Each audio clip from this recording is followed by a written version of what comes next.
고민이 인간에게 미치는 영향. 고민과 싸우는 방법을 모르는 실업가는 일찍 죽는다. 알렉시스 카렐. 어느 날 저녁 이웃 사람이 찾아와서 나와 우리 집 가족들은 모두 종두를 맞아야 한다고 경고했다. 이러한 결과로 뉴욕 시내에는 곳곳마다 종두를 맞으려는 사람들의 행렬이 늘어섰다. 종두는 병원에서 뿐만 아니라 소방서, 경찰서, 공장 같은 데서도 실시되었다.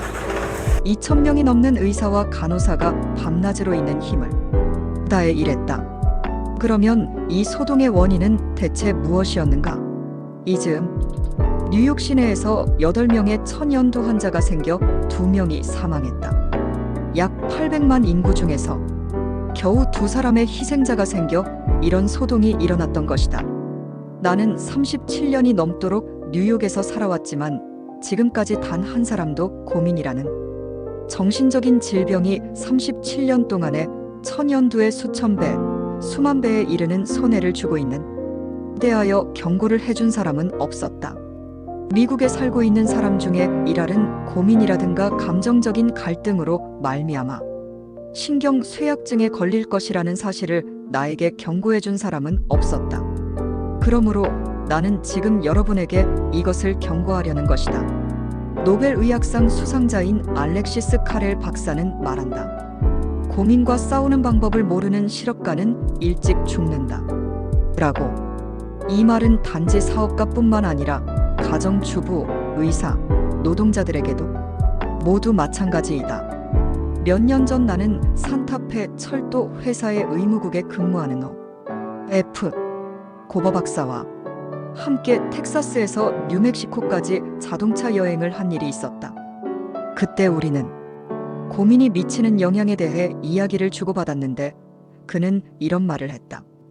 병원을 찾아오는 환자의 치랄은 고민이나 공포감에서 빠져나올 수만 있으면 완쾌된다.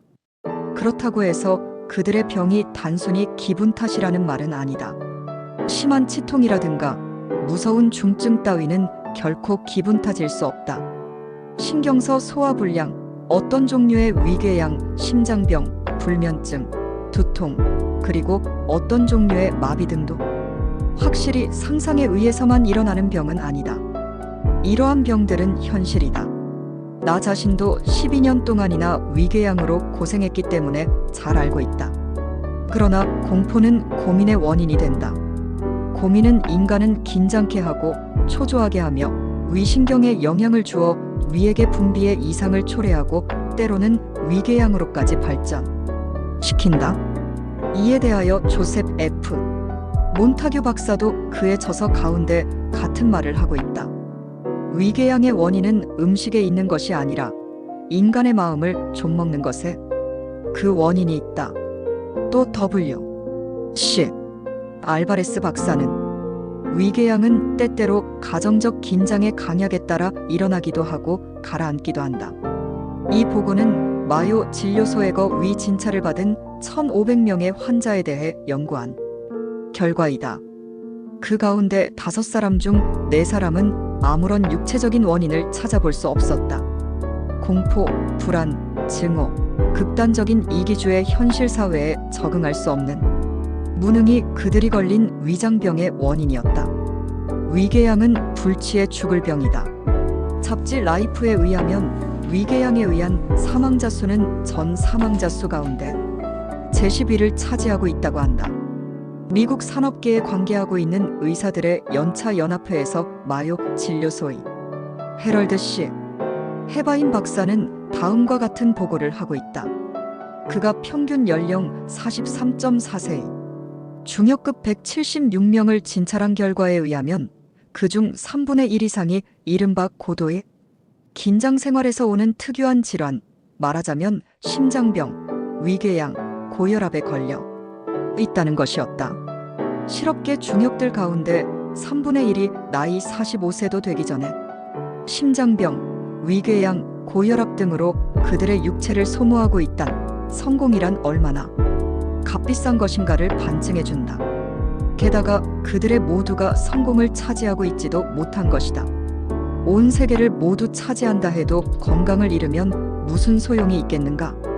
온 천하를 그 소나기에 넣었다 할지라고 그의 침대는 하나로 족할 것이며 하루에 3끼밖에는 먹지 못하다. 이것은 시궁창을 파는 노동자라도 다를 것이 없으며 오히려 이들은 중역들보다도 깊은 잠을 잘 자고 식사를 맛있게 먹을 수 있을 것이다.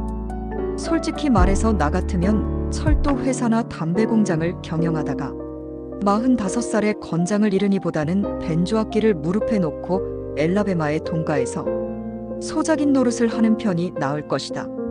마침 담배라는 말에서 생각난 일인데 최근에 세계에서 가장 유명한 담배 제조업자가 캐나다의 숲속을 산책하다가 심장마비로 갑자기 세상을 떠났다. 그는 막대한 재산을 가지고 있으면서도 61세로 급사했다. 아마도 그는 사업상의 성공과 자신의 수명을 맞바꾼 것이리라.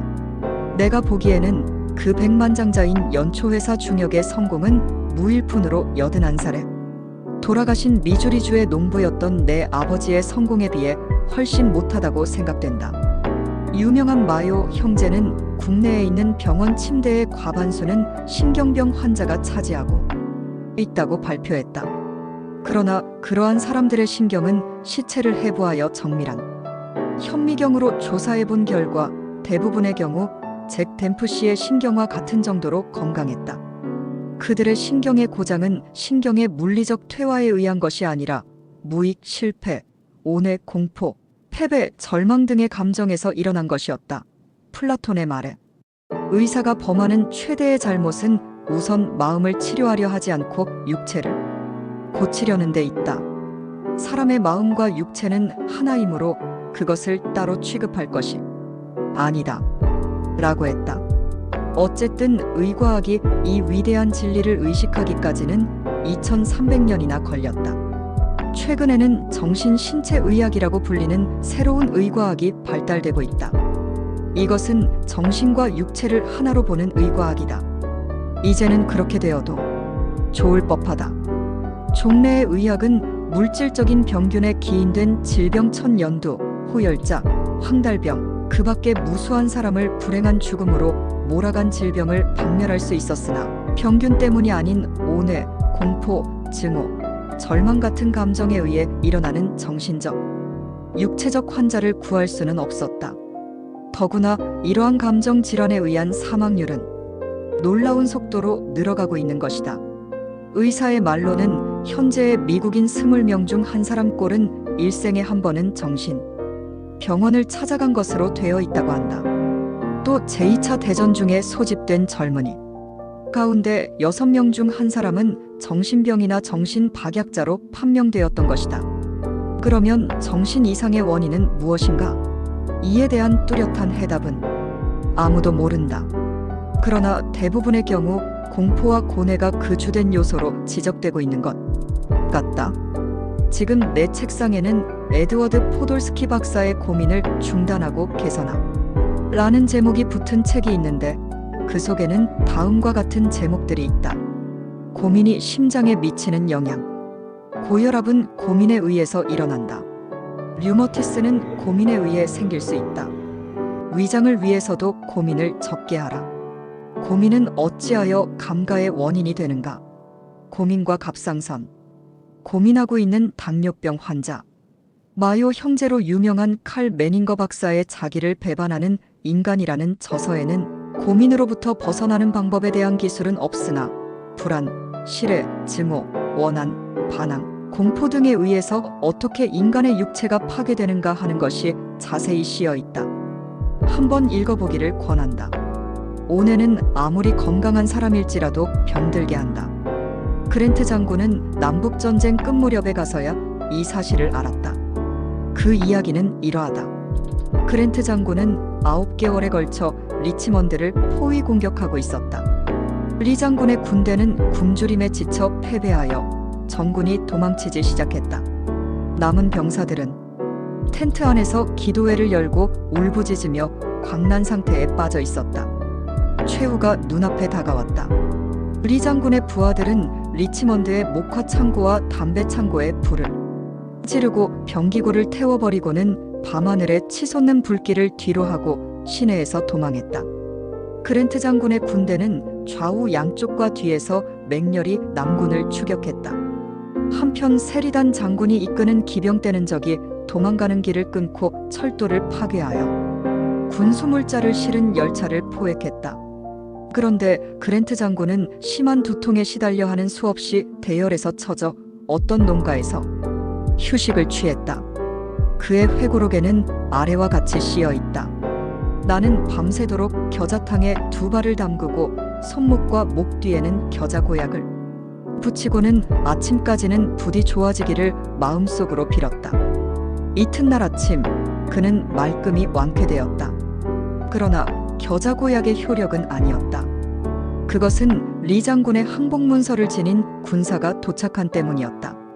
그랜트 장군을 그때의 일을 이렇게 기록하고 있다. 군사가 와닿았을 때 나는 여전히 심한 두통에 시달리고 있었는데 그 문서의 내용을 보는 순간 곧 두통이 사라지고 말았다. 확실히 고민과 긴장이 그랜트 장군을 병나게 했던 것이다. 그런데 그의 감정이 자신, 성공, 승리의 빛을 띠기 시작하자마자 단번에 완쾌되었던 것이다.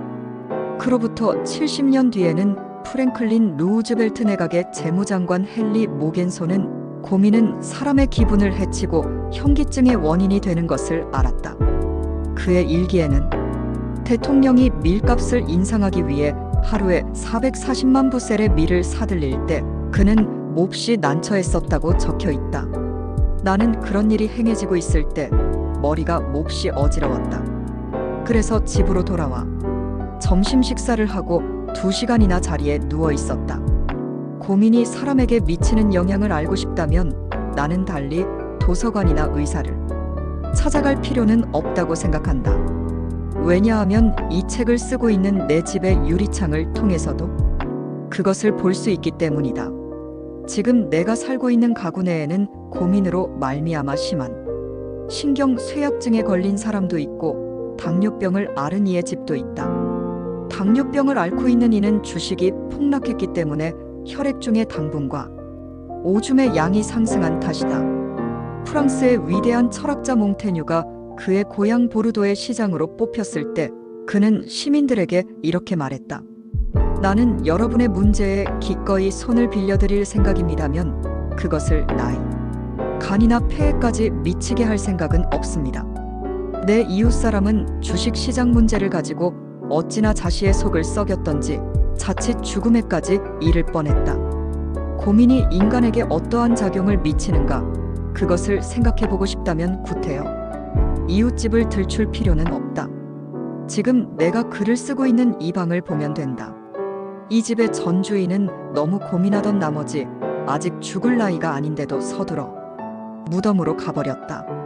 또 고민으로 말마암아 사람들은 관절염이나 통증에 걸려 바퀴이자 신세를 지는 수가 있다. 코넬 의과대학의 러셀 L.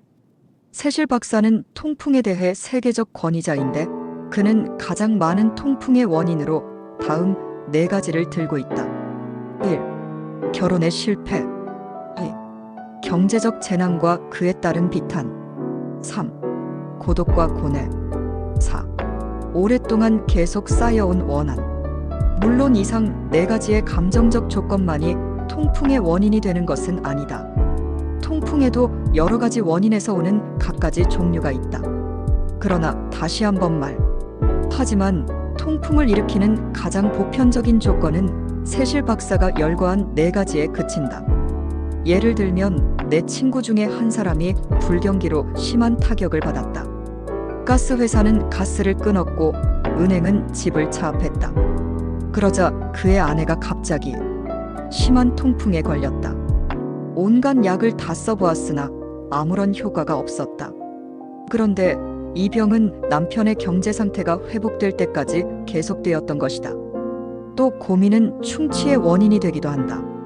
윌리엄 맥코니글 박사가 미국 치과 학회에서 보고한 바에 의하면 고민, 공포, 잔소리 등에서 오는 불쾌한 감정은 체내의 칼슘의 균형을 잃게 하여 충치의 원인이 된다. 라고 했다. 박사를 찾아온 어떤 환자는 그의 부인이 병에 걸리기 전까지는 이가 건강했는데 아내가 3주일이나 입원해 있는 동안에 충치가 9개나 생겼다는 것이다. 이것은 확실히 고민이 그 원인이었다고 했다. 여러분은 갑상선에 의하면 그들은 부들부들 떨면서 당장이라도 죽을 것 같은 모습을 하고 있었다. 이것은 신체를 조정하는 갑상선의 분비가 고르지 못한 때문이다. 가슴이 몹시 뛰며 온몸이 마치 통풍 조절 장치를 활짝 열어놓은 난로처럼 활활 타고 있는 것이다. 수술이나 무슨 방법으로 이것을 저지하지 않는 한 까맣게 타버리고 말 것이다. 얼마 전 나는 이런 병에 걸린 친구와 함께 필라델피아에 갔었다. 그리고 이방면의 명의로 알려진 이스라엘인 브람 박사의 진찰을 받기로 하였다. 그의 대합실에는 커다란 액자에 넣은 다음과 같은 주의서가 걸려 있었다. 휴식과 오락, 사람의 마음을 가장 부드럽게 해주며 연기를 길러주는 힘은 건전한 종교, 수면, 음악, 웃음이다. 주께 믿음을 바치라 깊이 잠들라. 좋은 음악을 사랑하라. 인생의 익살스러운 면에도 눈을 돌리라. 그렇게 하면 건강과 행복을 얻을 수 있으리라. 박사가 내 친구에게 물어본 첫째 질문은 어떤 감정적 고민이 이런 증상을 일으키게 했는가 하는 것이었다. 그는 경고했다. 만일 이대로 고민을 계속한다면 심장병, 위궤양, 당뇨병까지도 모른다고 했다. 이러한 병들은 서로 친척지간이라는 것이었다. 사실 그 말대로이다. 마로베로는 내게 이런 말을 했다. 저는 결코 사소한 일을 걱정하지 않기로 했습니다. 공연히 그런 걱정을 하면 스크린에서의 연기에도 지장이 있고 또 얼굴도 미워질 테니까요. 제가 처음으로 영화계에 들어서려 했을 때 걱정이 되고 겁이 나기도 했습니다. 저는 인도에서 가둬왔기 때문에 런던에는 아무도 아는 사람이 없었거든요. 저는 두서너 분의 제작자를 찾아갔습니다만 아무도 저를 채용해주지 않았고 가지고 있던 얼마 되지 않는 돈도 점점 떨어져 갔습니다. 저는 2주일 동안이나 과자와 물만으로 지냈습니다. 그러자니 걱정이 될 뿐만 아니라 배도 고팠습니다. 저는 제 자신에게 말했습니다. 너는 바보인지도 모른다. 이래서야 영화계에 어떻게 들어갈 수 있겠는가? 경험도 없고 연기 같은 것은 해본 일도 없지 않은가? 겨우 얼굴이 좀 예쁘다는 것뿐이 아닌가? 저는 거울 앞으로 갔습니다. 그리고 거울을 들여다보았을 때 고민이 새 얼굴을 형편없이 만들고 있다는 것을 알았습니다. 지금까지는 없었던 주름살과 겁에 질린 표정을 역력히 찾아볼 수가 있었습니다. 그래서 저는 스스로에게 타일렀습니다. 이런 짓은 단연코 그만두지 않으면 안 된다. 언제까지나 고민만 하고 있을 수는 없다. 볼만한 것이라고는 단 하나뿐인 얼굴이 형편없이 되어버리지 않느냐 라고.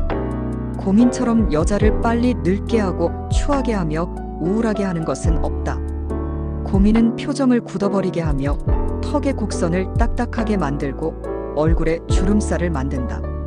얼굴을 찌푸린 상으로 만들 뿐만 아니라 백발을 늘게 하고 탈모증의 원인이 되기도 한다. 또 얼굴을 거칠게 하고 온갖 종기나 여드름의 원인이 되기도 한다. 오늘날 심장병은 미국에서 제1위를 차지하는 죽음의 병이다. 제2차 대전 중에 전사한 미군의 수는 약 30만 명인데 같은 시기에 심장병으로 사망한 시민 회수가 200만 명이나 된다. 그 중에서 100만 명은 고민과 심한 긴장이 병의 원인이었다. 카렐 박사가 고민과 싸우는 방법을 모르는 실업가는 일찍 죽는다 라고 말한 까닭의 하나에 이 심장병이 꼽혀진다. 남부의 흑인이나 중국인은 어떤 일에 구애되어 걱정하지 않기 때문에 고민으로 인한 심장병은 거의 걸리지 않는다. 또한 통계에 의하면 심장병으로 죽는 의사의 수는 농장 노동자의 20배에 이르고 있다. 의사들은 정신적으로 긴장된 생활을 하기 때문에 그렇게 되는 셈이다. 하나님은 우리들의 죄를 용서해 주실지 모르나 신경계통은 그렇지 않다. 이것은 헨리 제임즈가 한 말이다. 그런가 하면 또 전혀 믿을 수 없을 만한 놀라운 사실이 있다.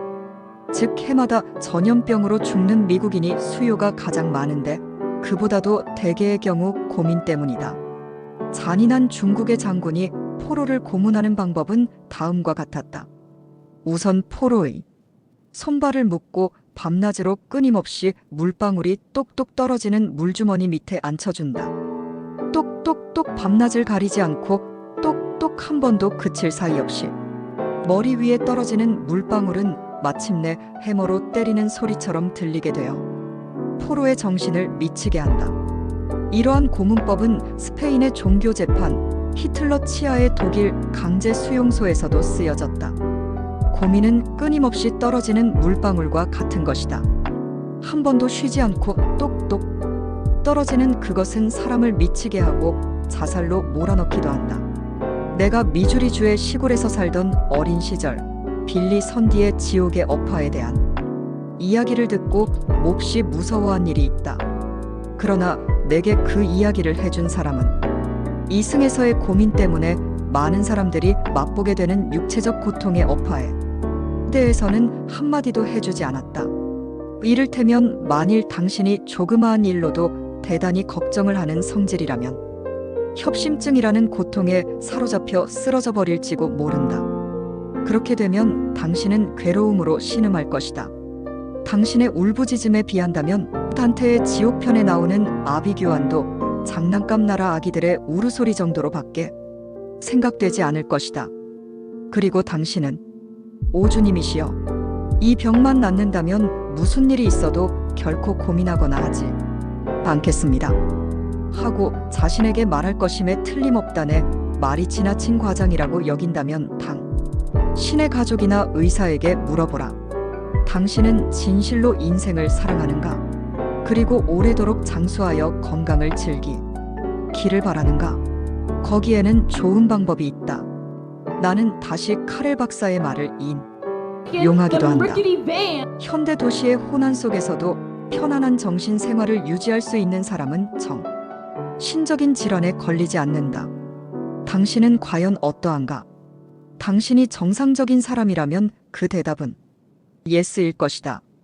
아니, 단연코 예스인 것이다. 우리들 대부분은 자신이 생각하고 있는 것보다도 강하다. 우리는 지금까지 한 번도 사용한 일이 없는 정신적 자원을 지니고 있다. 도로우의 불면의 명저 왈땡 가운데 이러한 구절이 있다. 인간이 의식적인 노력으로 그의 생활을 향상시키려는 훌륭한 능력만큼 믿음직한 것은 없다. 만일 인간이 자기의 이상으로 삼는 방향으로 확신을 가지고 나아가 그가 공상하던 인생을 누리려고 노력한다면 보통으로는 기대할 수 없을 만한 성공을 거두게 될 것이다.